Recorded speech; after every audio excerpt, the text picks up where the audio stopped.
Muy buenas tardes, aquí estamos y aunque no lo creamos, en marzo, 1 de marzo.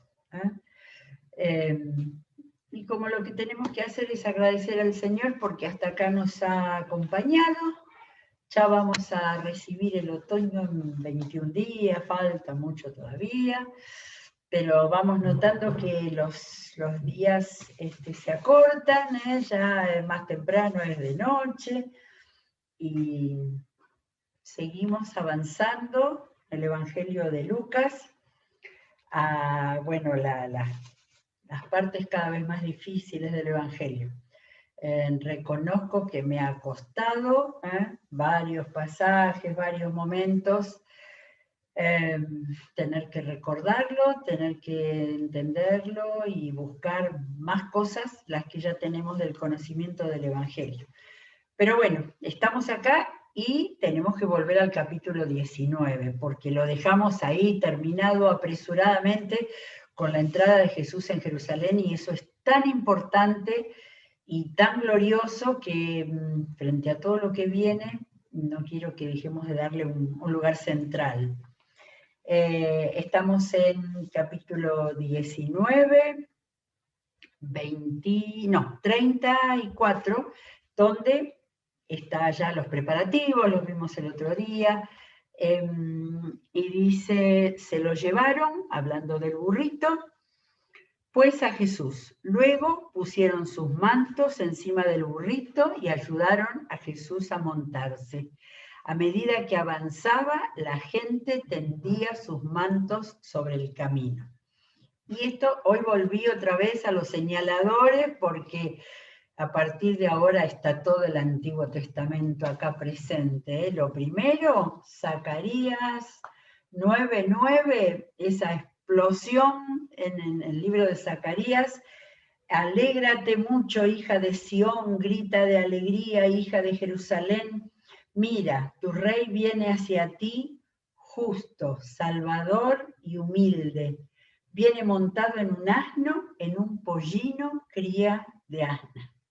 Destruirá bueno, todo lo que viene después del tiempo del profeta Zacarías, y nadie hubiera entendido que estaba hablando del Mesías. Sin embargo, era una profecía mesiánica. Yo creo que sí, que la mencionaban como una profecía mesiánica, aunque no la pudieron entender. ¿Cómo humilde? ¿Cómo encima de un burrito? Eso no entraba con la expectativa mesiánica.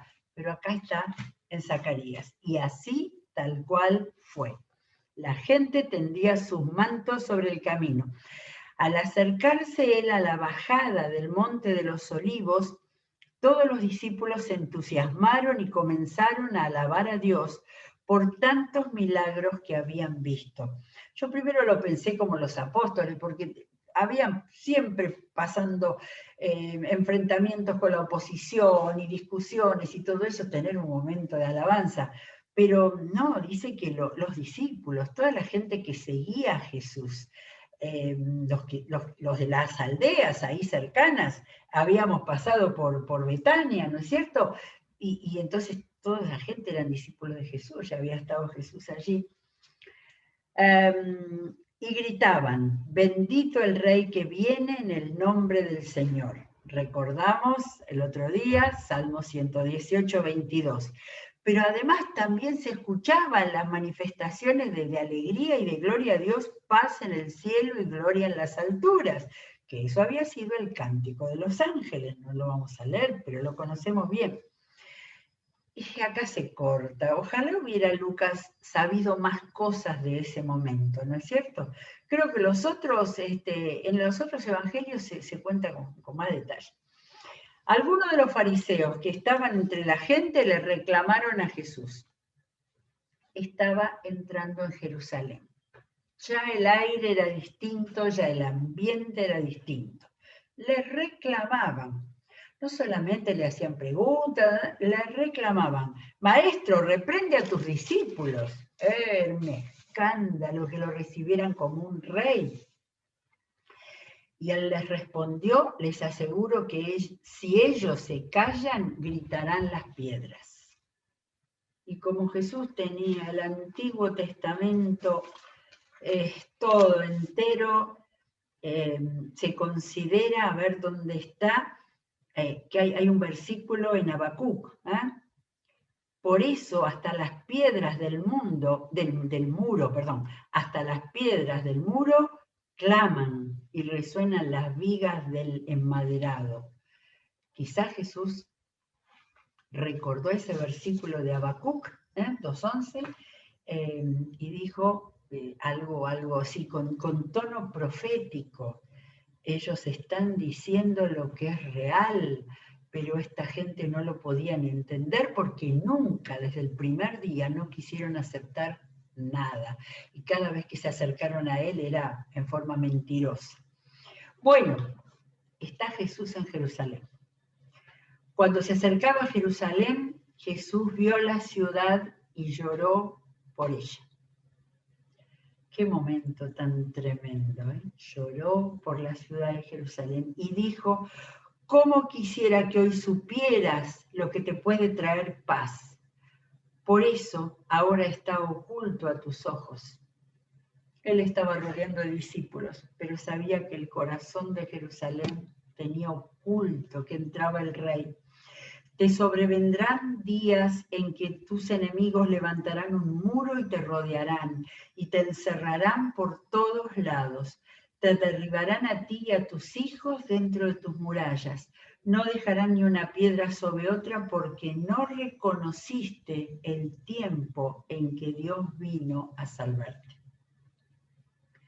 Por supuesto que esto está referido a lo que iba a pasar año 30-33, casi 40 años después, cuando en el año 70 las fuerzas del Imperio Romano destruyeron Jerusalén y el templo.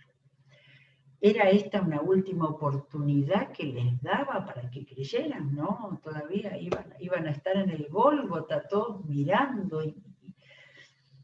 Pero Jesús lloró porque él sabía todo lo que iba a pasar, pero siempre, siempre daba la oportunidad, porque no reconociste el tiempo en que Dios vino a salvarte. Y ahí estaba, iba a pasar en esa semana. Luego entró en el templo y comenzó a echar de allí a los que estaban vendiendo.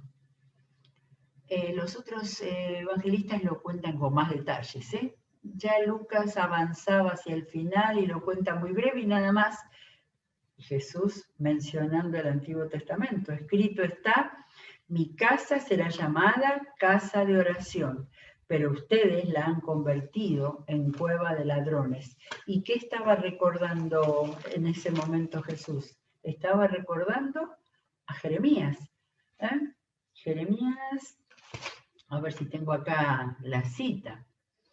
Jeremías 7:11, sí, dice: ¿creen acaso que esta casa que lleva mi nombre es una cueva de ladrones? Pues si yo mismo lo he visto. Palabra que le dio a Jeremías, dice: afirma el Señor, yo mismo lo he visto. Ya en tiempos de Jeremías, cuando estaba por caer Jerusalén la primera vez, era una cueva de ladrones. Y ahí Jesús retoma el Antiguo Testamento. Todos los días, bueno, hasta acá, muy cortito lo contó Lucas porque quizás, bueno, creemos que conocía el Evangelio de Mateo y ya estaba contado, y Marcos también. Todos los días enseñaba en el templo. Desde que llegó a Jerusalén, Jesús entró a enseñar en el templo. Lo hemos visto enseñando en Nazaret y entrando en las sinagogas, pero acá estaba en el templo de Jerusalén. Y todos los días enseñó, de manera que esa oportunidad la seguía dando. Los jefes de los sacerdotes, los maestros de la ley y los dirigentes del pueblo procuraban matarlo. Ahí estaba el Sanedrín, los dirigentes superiores de los judíos. Ya procuraban matarlo. Sin embargo, no encontraban la manera de hacerlo porque todo el pueblo lo escuchaba con gran interés. Me llamó la atención esto ahora, con gran interés. Cuando estaba en el norte, en Galilea, cuando sanaba a raudales, la gente se asombraba, se admiraba, lo reconocía con poder. Pero acá, en la capital, lo miraba con interés, pero lo estaban escuchando. tuvieron su oportunidad. Bueno, llegamos al capítulo 20, ¿eh? Capítulo 20, un día estamos en la semana de la Pasión. Mientras Jesús enseñaba al pueblo en el templo y les predicaba el Evangelio. Digo, ¿cómo que les predicaba el Evangelio? Esa frase es nuestra. Claro, esto está escrito en griego. Y en griego decía, y les predicaba, y no sé cómo se dice en griego, pero les predicaba el Evangelium, ¿eh? Buenas nuevas. La palabra que estaba usando en griego, al contarlo, Lucas estaba predicando el Evangelio, las buenas nuevas del reino de Dios. Se le acercaron los jefes de los sacerdotes y los maestros de la ley junto con los ancianos. Ahí se vinieron todos, ya sabemos que procuraban matarlo. Dinos, ¿con qué autoridad haces esto? Le preguntaron. ¿Quién te dio esa autoridad? ¿Qué se refería, no? Ya le habían preguntado a Jesús. Hasta los discípulos de Juan el Bautista le habían preguntado con qué autoridad. Pero ¿qué sería? ¿La llegada de Jesús de esa manera impresionante? ¿O el que había echado las ganancias de ellos en la puerta del templo? Quizás les importaba más eso. Habían, ¿se acuerdan? Trastornado las mesas de los campistas, de los que cobraban vendiendo ahí los animalitos para las ofrendas. Yo también voy a hacerles una pregunta a ustedes, replicó él. Díganme, ¿el bautismo de Juan procedía del cielo o de la tierra? Ellos pues lo discutieron entre sí. Si respondemos del cielo, nos dirá, porque no lo creyeron. Pero si decimos de la tierra, todo el pueblo nos apedreará, porque están convencidos de que Juan era un profeta. Así que le reconocían profeta a Juan y no lo reconocían profeta a Jesús con todo lo que Jesús había hecho durante 3 años, que ellos seguramente lo supieron muy pronto. ¿Eh? Así que ni siquiera fueron sinceros en eso, decir lo que ellos pensaban. Le tenían miedo a la gente, le tenían miedo quizás también a todo el pueblo por lo que había pasado en la puerta. Así que le respondieron, no sabemos de dónde era. Falsos, más que falsos. ¿Eh? Pues yo tampoco les voy a decir con qué autoridad hago esto. Me sale el proverbio gauchesco de cómo era, no gastes pólvora en chimango. Ya Jesús no se gastaba en discutirles, ¿eh? Ya sabía qué iba a pasar y ya sabía quiénes eran ellos. No estaban dispuestos a entender. Pasó luego a contarle a la gente esta parábola. Y cada vez más directo, más fuerte. Por eso el programa de hoy pusimos Evangelio de Lucas, revelaciones y ataques. Él está mostrando, pero él está siendo atacado, por eso cuenta esta parábola. Un hombre plantó un viñedo y se lo arrendó a unos labradores y se fue de viaje por largo tiempo. Llegada la cosecha, ahora, esta parábola de la vid es una parábola tan conocida para los ojos de todos ellos conocedores del Antiguo Testamento. ¿Se acuerdan de la parábola de la vid en Isaías 5? Esa preciosa parábola donde dice todo lo que hizo el viñador por su viñedo. Leo un poquitito del comienzo. Cantaré en nombre de mi amigo querido una canción dedicada a su viña. Mi amigo querido tenía una viña en una ladera fértil, la cavó, la limpió de piedras y la plantó con las mejores cepas. Edificó una torre en medio de ella y además preparó un lagar. Él esperaba que diera buenas uvas, pero acabó dando uvas agrias. ¿Sí? Comienzo de Isaías 5, de quizás su parábola más conocida. De manera que esto debía haber sonado a sus oídos. Llegada la cosecha, siguió Jesús en el versículo 10 del capítulo 20, esto no lo contó Isaías, Isaías contó toda la maravilla que había hecho por esa viña. Llegada la cosecha, mandó un siervo a los labradores para que le dieran parte de la cosecha, lo que se acostumbraba al dueño del lugar darle una parte. Pero los labradores lo golpearon y lo despidieron con las manos vacías. Les envió otro siervo, pero también a este lo golpearon, lo humillaron y lo despidieron con las manos vacías. Unos golpeados, otros golpeados y humillados. Entonces envió un tercero, pero aún a este lo hirieron y lo expulsaron. Cada vez peor, ¿eh? Habría que analizar esto, todo lo que fue pasando con los profetas. Quizás el más herido, el que sufrió más, fue Jeremías, ¿no? Entonces pensó el dueño del viñedo, ¿qué voy a hacer? Enviaré a mi hijo amado, seguro que a él lo respetarán. Pero cuando lo vieron los labradores, trataron el asunto. Este es el heredero, dijeron, matémoslo y la herencia será nuestra. Así que lo arrojaron fuera del viñedo y lo mataron. ¿Qué les hará el dueño? Acá Jesús no contó y los dejó a ellos que pensaran, que lucubraran ahí qué quería decir, ¿no? Jesús lo cerró con una pregunta. ¿Qué les hará el dueño? ¿Volverá? ¿Acabará con esos ladrones y dará el viñedo a otros? Interesante, porque al oír eso la gente exclamó, Dios no lo quiera, no, que no pase eso, que no maten a esa gente que había matado el hijo.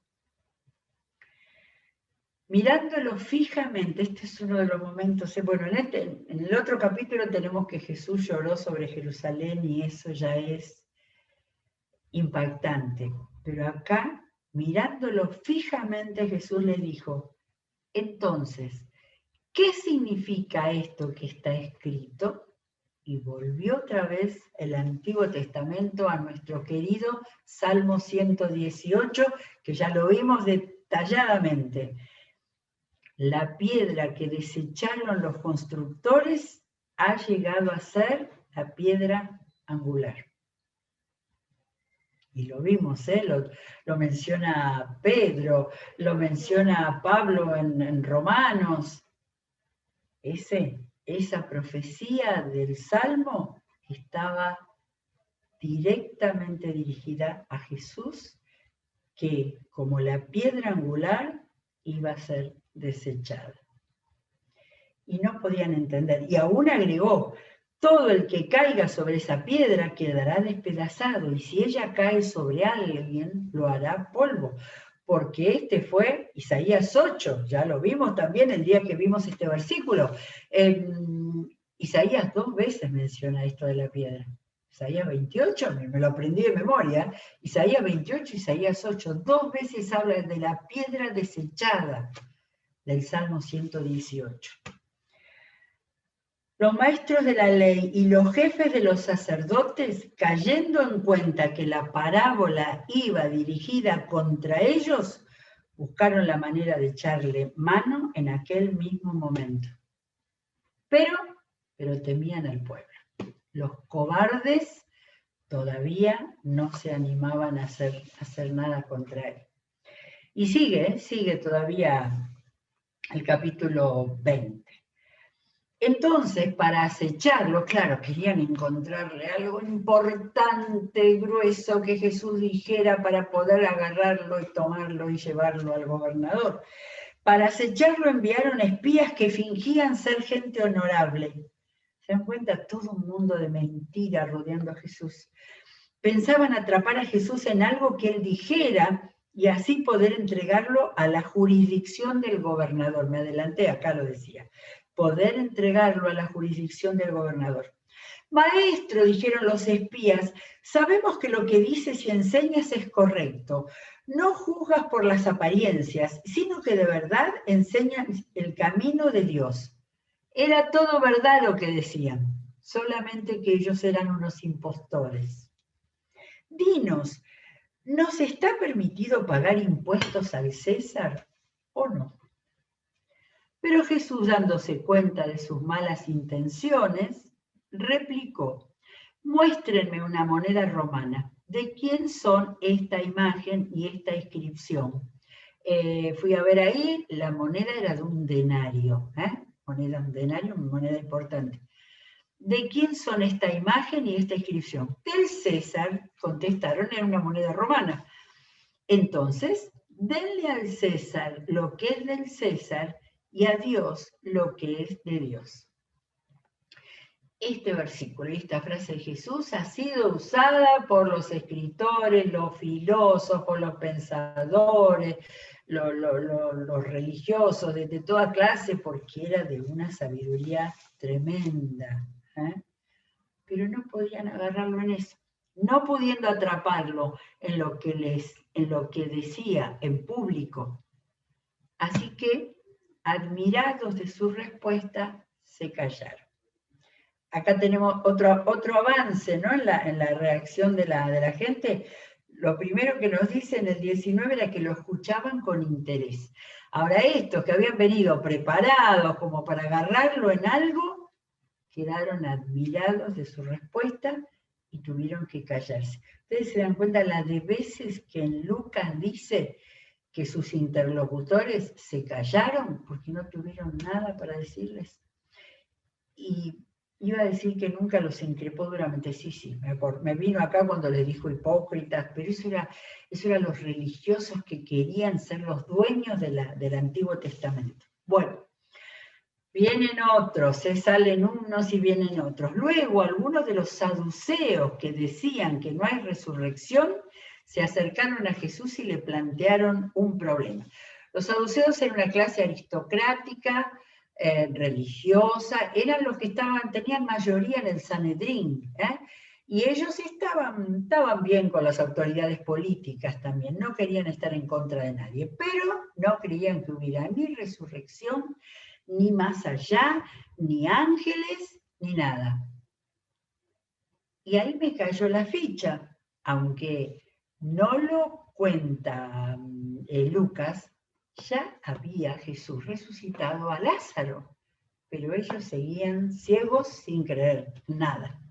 Pero acá está hablando de la resurrección porque le plantearon un tema de la vida eterna, o sea que la gente, por más que estuviera en contra de Jesús, había entendido la enseñanza de la vida eterna. Lo que no querían entender es que Jesús les podía dar el pasaporte, la puerta abierta a la vida eterna. Algunos de los saduceos le plantearon un problema. Maestro, Moisés nos enseñó en sus escritos que si un hombre muere y deja a la viuda sin hijos, el hermano de ese hombre tiene que casarse con la viuda para que el hermano tenga descendencia. ¿Sí? No lo busqué, estaba creo que en Deuteronomio, la ley del levirato, porque de la palabra levirato sale la ley del cuñado. Tenía que casarse el cuñado con ella. El planteo era ese. Pues bien, había 7 hermanos. El primero se casó y murió sin dejar hijos. Entonces el segundo y el tercero se casaron con ella. Y así sucesivamente murieron los 7 sin dejar hijos. Qué mala suerte esa familia. Bueno, por último murió también la mujer. Ahora bien, en la resurrección, ¿de cuál será esposa esta mujer, ya que los 7 estuvieron casados con ella? Más mala intención no podían tener. ¿No se imaginan ustedes la cara de esos? Con ese estaba muy bien plantado, podía haber pasado alguna vez, si no con 7, con 4, 5, pero podía haber pasado. Era decir, acá lo agarramos, acá. La gente de este mundo, les contestó Jesús, se casa y se da en casamiento. Tienen razón, muchachos, le decía. Pero en cuanto a los que sean dignos de tomar parte en el mundo venidero por la resurrección, no hay, cada vez me asombro más de las enseñanzas de Jesús. No había nada que no diera una respuesta, No fue a contestarle rápidamente, en la resurrección no habrá casamiento. No. Dijo que a los que sean dignos de tomar parte en el mundo venidero por la resurrección, de manera que Jesús lo dio por sentado y estaba frente a un grupo de gente que no creía, decía, la muerte y no pasa nada, nada más. ¿Sí? No habían entendido nada de la Biblia, y menos de las enseñanzas de Jesús. Pero ahora cada vez estaba más claro, resurrección después de la muerte. Entonces, a los que sean dignos, estos no se casarán ni serán dados en casamiento. Ventanita abierta a la vida futura. Ni tampoco podrán morir, pues serán como los ángeles En la vida eterna no habrá muerte, serán como los ángeles. Son hijos de Dios porque toman parte en la resurrección. O sea que acá hubo una tremenda revelación que Jesús les está dando a esos saduceos mentirosos y llenos de búsqueda, unidos con los otros, con los fariseos, que era la otra secta, para tratar de capturarlo en algo. Entonces Jesús estaba declarando vida eterna y la resurrección postrera. Pero que los muertos resucitan, y Jesús acá le enseñó la Biblia a los saduceos, que los muertos resucitan lo dio a entender Moisés mismo en el pasaje sobre la zarza, pues llama al Señor el Dios de Abraham, de Isaac y de Jacob. Él no es Dios de muertos, sino de vivos. En efecto, para Él, todos ellos viven. Abraham, Isaac y Jacob, Jesús está diciendo, están vivos, están en la vida eterna. Esto es para contárselo a toda la gente que borra todo el Evangelio, ¿eh? Dice, no, nos morimos, no pasa nada. Algunos de los maestros de la ley le respondieron, bien dicho, maestro. Ahí se peleaban entre ellos, porque esos no eran saduceos, ¿eh? ¿Creerían esos en esto que Jesús estaba diciendo? Y ya no se atrevieron a hacerle más preguntas. Pero Jesús les preguntó a los que quedaban ahí, o los muchos, quizás estaba a la salida del templo y les estaba enseñando. Jesús les preguntó, ¿cómo es que dicen que el Cristo es hijo de David? David mismo declara en el libro de los Salmos, y ahí Jesús les recitó el Salmo 110. Abro el 110:1. Así dijo el Señor a mi Señor. Arriba dice Salmo de David. Así dice el Señor a mi Señor. Siéntate a mi derecha hasta que ponga a tus enemigos por estrado de tus pies. Todos conocían ese salmo, ¿eh? Y entonces Jesús dice, David lo llama Señor. ¿Cómo puede ser su hijo? Y entonces Jesús, una vez más, porque dice antes que les predicaba el Evangelio, vuelve a reafirmar su divinidad. Él era el Hijo de Dios. Mientras todo el pueblo lo escuchaba, entonces, todo esto que Jesús dijo, claro, después de la conversación con los saduceos y el silencio ese que quedó con los otros que decían, bien dicho, Jesús dijo, hay que cerrar esto, ¿eh? David mismo dijo, Señor, al que estará centrado a la diestra de Dios, que iba a ser Jesús. Mientras todo el pueblo lo escuchaba, Jesús les dijo a sus discípulos, cuídense de los maestros de la ley. Les gusta pasearse con ropas ostentosas y les encanta que los saluden en las plazas y ocupar el primer puesto en las sinagogas y los lugares de honor en los banquetes. Devoran los bienes de las viudas y a la vez hacen largas plegarias para impresionar a los demás. Estos recibirán peor castigo. De manera que todo ese día de enseñanzas Jesús lo cerró desenmascarando a los maestros de la ley, a los fariseos, a los religiosos que lo único que deseaban era ostentación. Ya estaba en el Sermón del Monte, ahí no habría recompensa. Bueno, se terminó el capítulo 20. Qué fuerte, qué de cosas, qué de revelaciones, qué de mostrar cada vez más claramente. Y ya estaba en Jerusalén.